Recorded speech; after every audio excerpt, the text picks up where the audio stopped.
Y si te dijera que la filosofía de La Casa de Papel no nació en un guión de televisión, sino en las duras calles de Brooklyn hace casi un siglo. El profesor, los monos rojos, las máscaras de Dalí, el código de cero sangre y ese discurso seductor de robarle al sistema para ganarse a la gente. Todo eso ya lo había inventado un solo hombre. No hubo un verdadero Berlín ni una verdadera Tokio. Pero sí existió William Francis Sutton, conocido en el Hampa como Willy el Actor. Un atracador tan brillante, meticuloso y teatral que bien podría ser el verdadero profesor. Mientras que en la ficción usan caretas, Sutton convirtió el disfraz en una ciencia exacta. Se teñía el pelo, alteraba su silueta con ropa acolchada y hasta se metía corchos huecos en la nariz para cambiar su rostro. Pero su verdadera genialidad eran los uniformes. Cartero, mensajero o policía. Sutton descubrió que un uniforme era la insignia de admisión perfecta para abrir cualquier puerta blindada.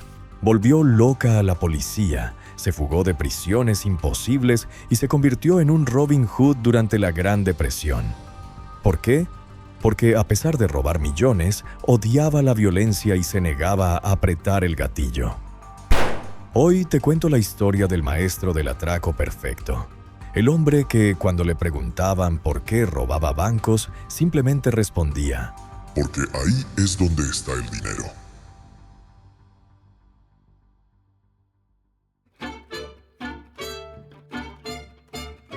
Para entender la mente detrás del mayor atracador de América, tenemos que viajar a 1901. Es aquí donde Willie Sutton nació en Irish Town, un barrio obrero y marginal de Brooklyn dominado por las mafias de los muelles. Hijo de un humilde herrero que se mataba a trabajar para hacer comer su familia, Willie creció viendo la injusticia social de frente. A pesar de tener una memoria prodigiosa y sacar notas excelentes sin esfuerzo, dejó la escuela a los 15 años. Su primer trabajo fue de recadero en un banco. Allí, viendo cómo abrían las pesadas puertas de las cámaras acorazadas cada mañana, entendió los entresijos y los horarios del sistema financiero. El germen de su futuro acababa de plantarse.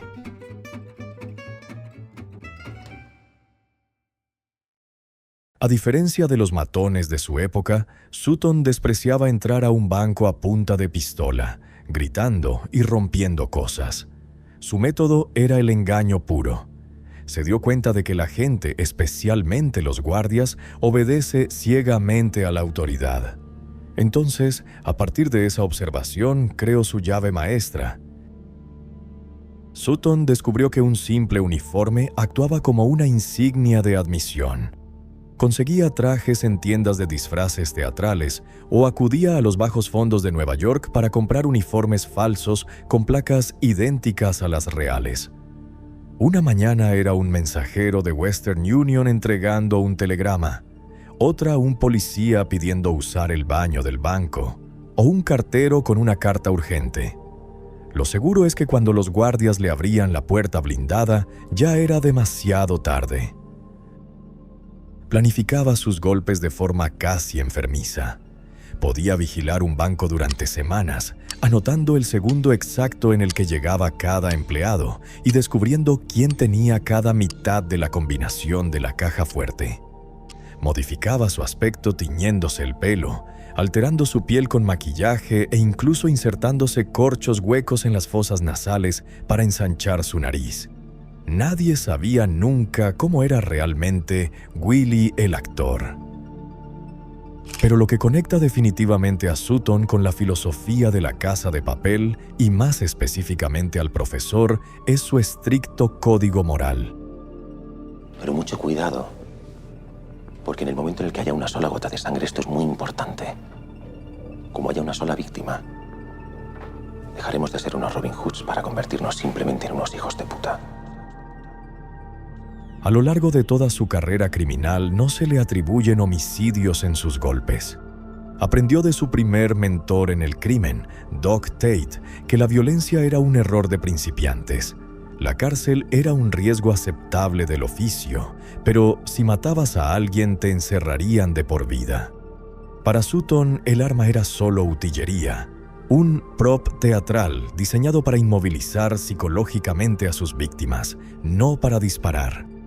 Él creía que usar la violencia significaba que no habías hecho bien el trabajo. Trataba a los rehenes con cortesía, calmando la tensión con frases que bien podría haber firmado el mismísimo Berlín. Esta elegancia para robar, atacando a los bancos ricos en plena época de crisis, lo convirtió en una leyenda viva.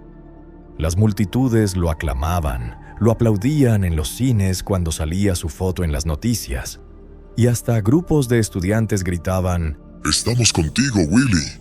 cuando la policía lo llevaba escoltado al juzgado. Se había convertido en el héroe del pueblo. Porque no vamos a robar el dinero de nadie. Porque les vamos a caer hasta simpáticos. Y eso es fundamental que tengamos la opinión pública de nuestra parte. Vamos a ser los puñeteros héroes de toda esta gente. Para entender la genialidad y audacia de Willie Sutton, tenemos que viajar a una fría mañana de invierno en Queens, Nueva York, en 1950.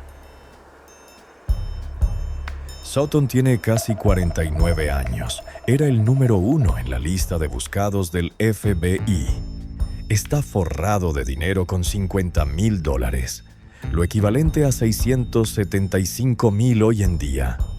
Vive escondido, pero la tentación es demasiado grande. Como el profesor no lo hace solo por el dinero, lo hace por el desafío. Su objetivo, el Banco Manufacturers Trust Company. Sutton no improvisa. Pasa 3 semanas enteras estudiando el banco desde todos los ángulos. Conoce la rutina de los 17 empleados mejor que ellos mismos. Sabe que el guardia de seguridad, Weston, dobla la esquina a las 8:30 de la mañana en punto. Ni un minuto más, ni un minuto menos. Llega el día del golpe, el 9 de marzo. La preparación física de Sutton es digna de un Oscar. Se tiñe el pelo, se oscurece la piel, ensancha su figura con ropa acolchada y, para rematar, se introduce corchos huecos en las fosas nasales para cambiar por completo la forma de su nariz. El hombre que se camufla entre la multitud que espera el autobús es irreconocible. A las 8:30, como previsto, el guardia Weston camina hacia la puerta comprando el periódico, sin mirar a su alrededor. Sutton se despega de la multitud y camina detrás de él. Se pega tanto a su espalda que se convierte en su sombra.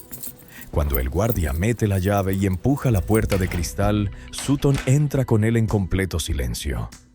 Y antes de que el guardia pueda reaccionar, Sutton ya le ha quitado la pistola de la funda. Y aquí es donde vemos la verdadera filosofía de la Casa de Papel en acción. Sutton y sus 2 cómplices no gritan, no disparan. A medida que los empleados van llegando, los sientan a todos juntos en 2 filas de sillas. Willie, el actor, camina entre ellos con una tranquilidad pasmosa y les dice la frase que construiría su leyenda. No se preocupen, amigos, es solo dinero, y no es el dinero de ustedes. Para abrir la cámara acorazada, Sutton no usa explosivos, usa psicología. Se acerca al gerente del banco y le dice: Señor Hoffman, sabemos que usted tiene la mitad de la combinación y su asistente la otra mitad. Si no nos abre, alguno de sus empleados saldrá herido. La salud de esta gente es responsabilidad suya. Le está dando al gerente una excusa heroica para cooperar. El plan funciona a la perfección.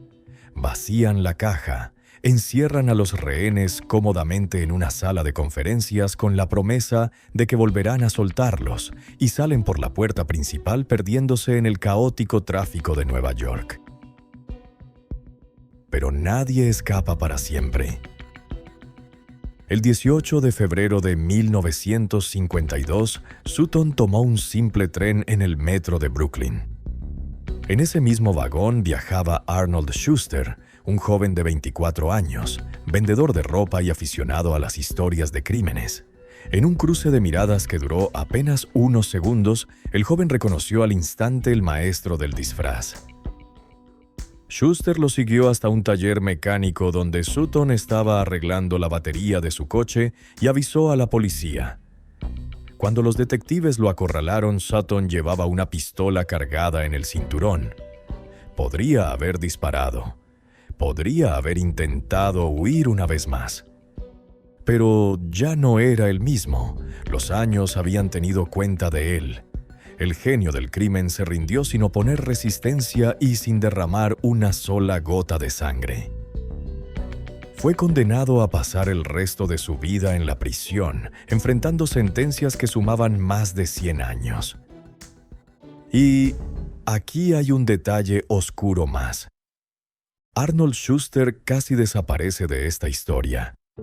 La noche de la captura, el joven encendió las noticias en su casa y descubrió que la policía se estaba llevando todo el mérito. La versión oficial que dieron a la prensa fue que 2 astutos patrulleros habían reconocido a Sutton caminando por la calle, lo que les valió ascensos inmediatos a detectives. De hecho, el nombre de Schuster ni siquiera se mencionó durante 3 días. El joven podría haberlo dejado pasar, pero a la mañana siguiente leyó en los periódicos que, al ser los policías quienes hicieron el arresto haciendo su trabajo, los $70,000 de la supuesta recompensa quedarían sin dueño. Indignado, Schuster llamó a la comisaría para reclamar su crédito. Lo marearon, lo ignoraron y lo enviaron de un departamento a otro. Pero no se rindió. Contrató a un abogado que llamó directamente al comisionado de policía de Nueva York. Acorraladas, las autoridades tuvieron que dar la cara ante la prensa y admitir con bastante vergüenza que haber omitido al joven en la captura había sido un lamentable descuido. Schuster no era solo un chivato. Era el tipo al que la propia policía intentó borrar de la historia. Y trágicamente, esa lucha obstinada por su reconocimiento, que lo llevó a salir en la televisión y en los periódicos reclamando su mérito, fue exactamente lo que iluminó su rostro y lo puso en el punto de mira de los asesinos. El 8 de marzo de 1952, apenas 3 semanas después de la captura de Sutton, el joven caminaba hacia su casa en Brooklyn cuando un hombre salió de las sombras y le disparó. Lo encontraron con disparos en ambos ojos y otros impactos en la cabeza y la ingle. La ciudad quedó en shock. La prensa y el FBI señalaron inmediatamente a Willie Sutton, acusándolo de haber ordenado la ejecución desde su celda para vengar su captura. Sin embargo, en sus memorias, Sutton describe este momento como el más amargo de su vida. Se sentía morir por dentro, no solo porque su filosofía de cero violencia había sido pisoteada, sino porque sabía que el mundo ahora lo vería como a un asesino común. La verdad tardaría años en salir a la luz a través de las confesiones de la propia mafia. Sutton era inocente. El asesinato fue un capricho sádico de Albert Anastasia, el jefe de la poderosa familia criminal Gambino. Anastasia, un hombre inestable y sanguinario, había visto a Schuster en televisión y, simplemente porque odiaba a los informantes, dio la orden. Finalmente, el hombre que no pudo ser retenido por los muros de ninguna prisión logró su última gran fuga usando la ley. Apelando a su precario estado de salud tras una grave operación y tras una inmensa campaña pública pidiendo clemencia, porque en el fondo la gente seguía amando al ladrón caballero, Willie Sutton fue liberado el día de Nochebuena de 1969. Murió años después en Florida, a los 79 años, como un hombre libre y en paz.